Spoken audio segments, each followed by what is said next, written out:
Hi everyone, আজ আমি আপনাদের সঙ্গে শেয়ার করব ভীষণ মজাদার একটি ফিশ ফ্রাই। গোটা একটি সাইফন মাছ কাটার পরে মাছের দু সাইড এভাবে কেচে দিয়েছি। এই মাছের মধ্যে দিয়েছি পানি, ভিনেগার 2 টেবিল চামচ এবং লবণ 1 চা চামচ। 10 মিনিটের জন্য ভিজিয়ে রেখে দেব। এতে করে মাছের যে একটা গন্ধ থাকে এই গন্ধটা থাকবে না এবং রক্ত ময়লা সব পরিষ্কার হয়ে যাবে। এখন এই মাছের সঙ্গে কিছু মশলা দিয়ে ম্যারিনেট করে রাখবো। তার জন্য নিয়েছি আদা রসুন বাটা 1 চা চামচ, আধা চা চামচ হলুদ গুঁড়ো, আধা চা চামচ লবণ, রঙের জন্য দিয়েছি আধা চা চামচ কাশ্মীরি লঙ্কার গুঁড়ো, আধা চা চামচের একটু কম মরিচের গুঁড়ো।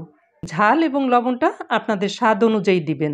দিয়েছি আধা চা চামচ চাট মশলার গুঁড়ো, 1 চা চামচ টমেটো সস, সবশেষে দিয়েছি 1 টেবিল চামচ সরিষার তেল। এই মশলাগুলো মাছের সঙ্গে মেখে নেব। মাছটাকে ভালো করে ম্যারিনেট করে 30 মিনিটের জন্য বাইরেই রেখে দেব।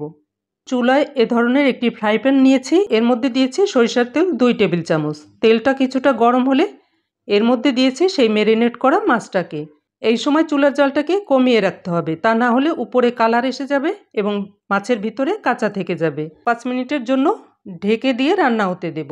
4-5 মিনিট পরে মাছটাকে উল্টিয়ে দেব।